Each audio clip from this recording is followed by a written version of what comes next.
Hi friends, welcome back to my YouTube channel. ഈ ഒരു video actually ചെയ്യണം എന്ന് വിചാരിച്ച് ചെയ്യുന്ന ഒരു വീഡിയോ അല്ല. എന്താ പറയുക, ഈ സമൂഹത്തിൽ നമ്മൾ ജീവിക്കുമ്പോൾ സമൂഹത്തിനോട് നമുക്കൊരു ഉത്തരവാദിത്വം ഉണ്ട്, അല്ലെങ്കിൽ നമ്മൾ പഠിക്കുന്ന കോഴ്സിനോടൊരു ഉത്തരവാദിത്വം ഉണ്ട്.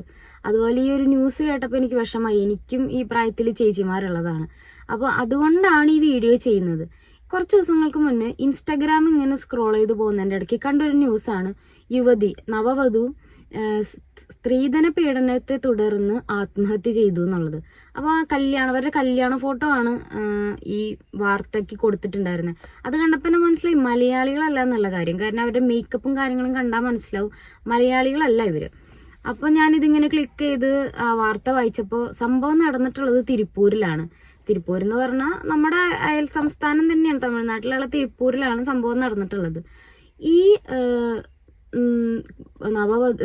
പെൺകുട്ടിക്ക് 100 പവൻ സ്വർണവും 70 ലക്ഷം രൂപയുടെ കാറും സ്ത്രീധനായിട്ട് ഓൾറെഡി അതിന്റെ അച്ഛനും അമ്മയും കൊടുത്തിട്ടുണ്ട്. എക്സ്ട്രാ കല്യാണം കഴിഞ്ഞ് കുറച്ചു കാലം കഴിയുമ്പോൾ 200 പവനും കൂടെ കൊടുക്കാം എന്നുള്ള അഗ്രിമെന്റിലാണ് കല്യാണം കഴിച്ചത്. കല്യാണം കഴിച്ച് ഒരാഴ്ച കഴിഞ്ഞപ്പോൾ ഈ 200 പവൻ കിട്ടാനായി പിന്നീടുള്ള വാക്ക് തർക്കവും ബഹളങ്ങളും കാര്യങ്ങളും ഒക്കെ. ഏകദേശം 2 മാസങ്ങൾക്ക് മുന്നായിരുന്നു അവരുടെ വിവാഹം കഴിഞ്ഞിട്ടുണ്ടായിരുന്നത്. ആ പെൺകുട്ടിയുടെ പേര് ഋധന്യ എന്നാണ്. അച്ഛന്റെ പേര് RJ അണ്ണാദുരെ. അദ്ദേഹം അവിടുത്തെ ഒരു വലിയ റിയൽ എസ്റ്റേറ്റ് ഇടപാടുകാരനാണ്. അപ്പൊ അത്യാവശ്യം ഫിനാൻഷ്യലി നല്ല സെറ്റപ്പ് ഉള്ള ഒരാളായിരിക്കും.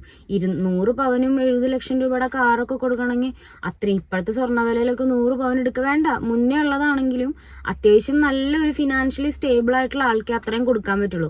ഇപ്പൊ കോമൺ സെൻസ് വെച്ച് ചിന്തിക്കുകയാണെങ്കിൽ അത്രയും കൊടുക്കുന്ന പെൺകുട്ടിയുടെ വീട്ടുകാരെന്ന് പറയുമ്പോൾ ആ ചെക്കൻ്റെ വീട്ടുകാരും അത്യാവശ്യം ഫിനാൻഷ്യലി സ്റ്റേബിൾ ഉള്ള ആളുകൾക്കായിരിക്കും ഇവർ അത്യാവശ്യം ഇത്രയും പൈസ കൊടുത്ത് കുട്ടീനെ അങ്ങോട്ട് വിടുന്നത്. അപ്പൊ എന്താ പറയാ, അവർ ഓൾറെഡി ഫിനാൻഷ്യലി സ്റ്റേബിൾ ആയിട്ടുള്ള ആളുകൾക്കല്ലേ ഇത്രയും സ്വത്തൊക്കെ കൊടുക്കുള്ളൂ. ഒരു മിഡിൽ ക്ലാസ് പയ്യന് ഇത്രയും സ്വർണവും കാറും 70 ലക്ഷം രൂപയുടെ കാറൊക്കെ കൊടുക്കും.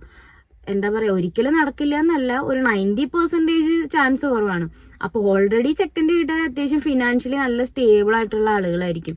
പിന്നെയും വേണമെന്ന് പറയുമ്പോൾ അതിനെന്താ നമ്മൾ പറയാ, ഒരു ജന്മം മുഴുവൻ ജീവിക്കാനുള്ളത് ഭാര്യ വീട്ടിൽ നിന്ന് കിട്ടിയെന്ന് പറയാൻ പറ്റില്ല. ഞാൻ ഇൻസ്റ്റയിലൊക്കെ കുറെ കമന്റ് കണ്ടതാണ്, ഭാര്യ വീട്ടിൽ നിന്ന് ഇരന്ന് വാങ്ങിയിട്ടും. ശരിക്കും നമ്മള് മാന്യമായിട്ടുള്ള ഒരു ലാംഗ്വേജ് യൂസ് ചെയ്യുകയാണെങ്കിൽ ഭാര്യ വീട്ടിൽ നിന്ന് കിട്ടിയിട്ടും എന്നിട്ട് ആർത്തി തീർന്നില്ല എന്ന് പറയുമ്പോൾ അതിനെന്താ പറയാലേ. ഒരു കുട്ടിയുടെ ജീവൻ ഇത് കാരണം ആ കുട്ടിയുടെ ജീവൻ അങ്ങ് പോയി എന്നുള്ളതാ. കല്യാണം കഴിഞ്ഞ് 2 ആഴ്ച കഴിഞ്ഞപ്പോഴേക്കും ബാക്കി 200 പവനുള്ള തർക്കങ്ങൾ തുടങ്ങി. എന്നും വഴക്കായിരുന്നു. ഭർത്താവിന്റെ അമ്മയും ഭർത്താവിന്റെ അച്ഛനും ഭർത്താവും ഒക്കെ ആരും ആ കുട്ടിക്ക് അവിടെ സപ്പോർട്ട് ഉണ്ടായിരുന്നില്ല. അപ്പൊ ഇത്രയും പ്രശ്നങ്ങൾ നടന്നപ്പോൾ ഈ കുട്ടിയുടെ വീട്ടുകാർ 2 ആഴ്ച 3 ആഴ്ച കഴിഞ്ഞപ്പോൾ ഈ കൊച്ചിനെ വീട്ടിലേക്ക് കൊണ്ടുവന്നു എന്നാ പറയണേ, ഈ ഋധന്യേനെ. അത് കഴിഞ്ഞ് ഈ പെൺകുട്ടിയുടെ വീട്ടുകാർ തന്നെ കാര്യങ്ങളൊക്കെ പറഞ്ഞ് കോംപ്രമൈസ് ആക്കി തിരിച്ച് ആ വീട്ടിൽ കൊണ്ടാക്കി. വീണ്ടും കുറച്ച് 2-3 ആഴ്ച കഴിഞ്ഞപ്പോൾ പെൺകുച്ചി വീണ്ടും തിരിച്ചു വന്നിട്ട് പറഞ്ഞു, ഞാൻ ഇനി കുറച്ച് ദിവസം ഇവിടെ നിൽക്കും, അത് കഴിഞ്ഞിട്ട് ഭർത്താവിന്റെ വീട്ടിലേക്ക് പോകും എന്നുള്ളത്. പക്ഷെ കുറച്ച് ദിവസം കഴിഞ്ഞാൽ ഞാൻ അമ്പലത്തേക്ക് പോവാന്ന് പറഞ്ഞ് വീട്ടിൽ നിന്ന് കാറെടുത്ത് പുറത്തേക്ക് ഇറങ്ങിയതാ. കാറിനുള്ളിൽ വിഷം കഴിച്ച് മരിച്ചതാന്ന് തോന്നുന്നു. ഡോറിന് അമ്പലത്തിന്റെ ഫ്രണ്ടിലോ ആ സൈഡിലോ എങ്ങാണ്ടായിട്ട് കാറിനകത്ത് മരിച്ചു കിടക്കുന്നതായിട്ടാണ് കിട്ടിയത്. എന്തായാലും സൂയിസൈഡാണ്, വിഷം കഴിച്ച് ആത്മഹത്യ ചെയ്തേക്കുന്നതാണ്. നുരമ്പതൊക്കെ വന്നിട്ടാണ്, വായന്ന് നുരമ്പതൊക്കെ വന്നിട്ടാണ് ആൾക്കാർ അവിടെ നിന്നെടുത്ത് ഹോസ്പിറ്റലിലേക്ക് കൊണ്ടുപോകുന്നത്. അപ്പൊ ആലോചിച്ച് നോക്ക്, ചിലപ്പോൾ പെങ്കൊച്ചിന്റെ വീട്ടുകാരും നിർബന്ധിച്ച് തിരിച്ചങ്ങോട്ട് തന്നെ പോകുന്നു പറഞ്ഞു കാണാം. ആ പെൺകുട്ടിക്ക് എവിടെന്നെങ്കിലും നല്ലൊരു സപ്പോർട്ട് കിട്ടിയെന്നുണ്ടെങ്കിൽ ആ കൊച്ചൊരിക്കലും അങ്ങനെ ചിന്തിക്കുമെന്ന് എനിക്ക് തോന്നുന്നില്ല. ഈ ന്യൂസ് അത് കഴിഞ്ഞ് ഞാനിത് വായിച്ചു കഴിഞ്ഞ് കുറച്ച് ദിവസം കഴിഞ്ഞപ്പോൾ ഇത് 24-ൽ വീണ്ടും കേസ് അന്വേഷണമൊക്കെ നല്ല രീതിയിൽ നടക്കണം എന്ന് പറഞ്ഞിട്ട് ന്യൂസിൽ കാണിക്കണ്ടായി. അപ്പൊ എൻ്റെ അച്ഛൻ എന്നെ ഞെട്ടിച്ചു. എൻ്റെ അച്ഛൻ പറഞ്ഞിട്ടുണ്ടായ ഒരു കാര്യമാണ്, ഇവർ ഓൾറെഡി വന്നപ്പോൾ തന്നെ 300 പവനും എത്രയാണ്ട് രൂപയുടെ കാറും ചോദിച്ചു അത്ര. അപ്പൊ അത് ന്യൂസിൽ പറയണ കേട്ടപ്പോൾ എൻ്റെ അച്ഛൻ പറഞ്ഞതാണ്, അത്രയും ചോദിച്ച ആ ടൈമിൽ തന്നെ കല്യാണം കഴിച്ചു കൊടുക്കാൻ പാടുണ്ടോ എന്ന്. അങ്ങനെ സ്ത്രീധനം ഇത്രയാ വേണമെന്ന് ചോദിക്കുമ്പോൾ തന്നെ നിങ്ങൾ കല്യാണം കഴിച്ചു കൊടുക്കുക, ആ വീട്ടുകാർ പാടുണ്ടോ എന്നാണ് ചോദിച്ചത്. പക്ഷെ അത് പറഞ്ഞതിൽ എത്ര കാര്യമുണ്ടോന്ന് ആലോചിച്ച് നോക്കൂ. ഇത്രയും സ്വത്ത് വേണം എന്ന് പറഞ്ഞാൽ കണക്ക് പറഞ്ഞാൽ എത്രയും വേണമെന്ന് പറയുമ്പോൾ ഒന്ന് ആലോചിക്കൂ. അവർക്ക് അപ്പൊ പെണ്ണിനേക്കാൾ ഇമ്പോർട്ടന്റ് ആ പെണ്ണിന്റെ കൂടെ പോരുന്ന സാധനങ്ങളിലായിരുന്നില്ലേ. ന്യൂസ് ഇൻസ്റ്റയിലും ഫേസ്ബുക്കിലൊക്കെ ഭയങ്കരമായിട്ട് പോസ്റ്റുകളായിട്ട് ഒരുപാട് ഞാൻ കാണുകയുണ്ടായി.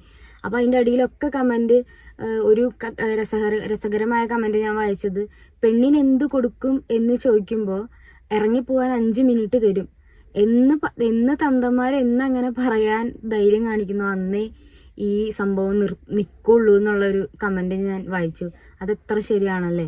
അച്ഛന്മാര് അല്ലെങ്കിൽ വീട്ടുകാർ ഇത് കൊടുക്കുന്നത് എന്ന് നിർത്തുന്നു അന്നേ ആക്ച്വലി ഈ ഒരു പ്രശ്നം അവസാനിക്കുള്ളൂ. ഇത് പെട്ടെന്നൊന്നും അവസാനിക്കില്ല, പക്ഷെ എന്താ പറയുക, സമൂഹത്തിൽ ഓരോരുത്തരും വിചാരിച്ചാൽ ഇത് അവസാനിപ്പിക്കാൻ പറ്റും. അതാ ഞാൻ പറഞ്ഞത്, നമ്മൾ ഇങ്ങനെ ഒരു വീഡിയോ ഞാൻ ചെയ്യണം എന്ന് വിചാരിച്ചല്ല, പക്ഷെ ഈ ഒരു വീഡിയോയിലൂടെ ഇപ്പം നിങ്ങൾക്ക് നമ്മളെ ഓരോരുത്തരും സമൂഹത്തിൽ പ്രതികരിക്കണം. ഇത്തരത്തിലുള്ള ന്യൂസസ് പ്രത്യേകിച്ച് എനിക്കും ചേച്ചിമാരുള്ളതാണ്, അവരുടെയും കല്യാണമൊക്കെ കഴിഞ്ഞ് ഞാൻ കണ്ടിട്ടുള്ളതാണ്. അപ്പം നിങ്ങൾ ഓരോരുത്തരും അല്ലെങ്കിൽ നമ്മൾ ഓരോരുത്തരും ഇതിനെതിരെ പ്രതികരിച്ചാൽ മാത്രമേ ഈ ഒരു സംഭവം നിർത്താൻ നമ്മൾ ഈ ഒരു ജനറേഷൻ അല്ലെങ്കിലും അടുത്തൊരു ജനറേഷനെങ്കിലും പറ്റുള്ളൂ. പിന്നെ കണ്ടുവരുന്ന വേറൊരു ട്രെൻഡ് എന്താന്ന് വെച്ചിട്ടുണ്ടെങ്കിൽ, ഇപ്പൊ ഈ സ്വർണ്ണം ഇങ്ങനെ അമിതമായിട്ട് കാണുമ്പോൾ ഭയങ്കര ആൾക്കാർ ട്രോളലും സംഭവങ്ങളൊക്കെ ആയ കാരണം കല്യാണത്തിന്റെ അന്ന് അങ്ങനെ സ്വർണ്ണമൊന്നും ഇടിയിക്കില്ല. പക്ഷെ ഈ സ്വർണ്ണങ്ങൾ മുഴുവൻ ചെക്കൻ്റെ വീട്ടുകാർക്ക് കൊടുക്കും, എങ്ങനെയും ഇത് കൊടുക്കും. കൊടുത്തില്ലെങ്കിൽ അന്തസ്സിനൊരു കോട്ടം തട്ടുന്ന പോലെയാണെന്ന് പറയണ കാരണം കൊടുക്കണത് ലോക്കറിൽ ഇട്ട് കൊടുക്കും. അതായത് ഇപ്പൊ ഈ കൊച്ചിന്റെയും കല്യാണത്തിന്റെ അന്നും ആ കുട്ടി അധികം സ്വർണ്ണമൊന്നും ഇട്ടിട്ടില്ല, പക്ഷെ ഈ 100 പവനും ബാക്കി കാര്യങ്ങളൊക്കെ ലോക്കറിലിട്ടും അല്ലാത്തില്ല. അപ്പൊ പുറമേ നോക്കുമ്പോ മാന്യന്മാര് ബാക്കിൽ ഇതൊക്കെ ചെയ്യുന്നുണ്ടെന്നുള്ളൊരു കോൺസെപ്റ്റ് അല്ലേ അവിടെ അപ്പോഴും ഉയർത്തി കാണിക്കുന്നത്. അപ്പൊ ഞാൻ അതാ പറഞ്ഞത്, സമൂഹത്തിൽ ഓരോ ആളുകളും ഇതിനെതിരെ പ്രതികരിക്കണം, എന്നാലേ ഇത് ഒരു സമയമാകുമ്പോഴെങ്കിലും നിൽക്കുള്ളൂ. എനിക്ക് ഭയങ്കര ആ കുട്ടിയുടെ മുഖം കാണുമ്പോൾ ഭയങ്കര വിഷമം തോന്നും നമുക്ക്. ന്യൂസസിലൊക്കെ ആ കുട്ടിയുടെ ഫേസ് ഇങ്ങനെ എടുത്തെടുത്ത് കാണിക്കുന്നുണ്ടായിരുന്നു. നമുക്ക് എന്താ പറയുക, കല്യാണം കഴിഞ്ഞ കാരണം ഒരാൾ മരിച്ചു. ഒന്ന് ആലോചിച്ച് നോക്ക്, കല്യാണം കഴിച്ചില്ല ആ കുട്ടി ആ വീട്ടിൽ ഇനിയും ജീവിച്ചേനെ. കല്യാണം കഴിച്ച കാരണം ആ കുട്ടി മരിച്ചു. എന്തായാലേ.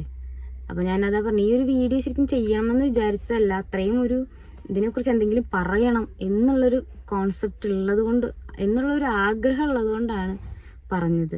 അപ്പോൾ വീണ്ടും അടുത്തൊരു വീഡിയോ കാണുന്നവരെ ബൈ.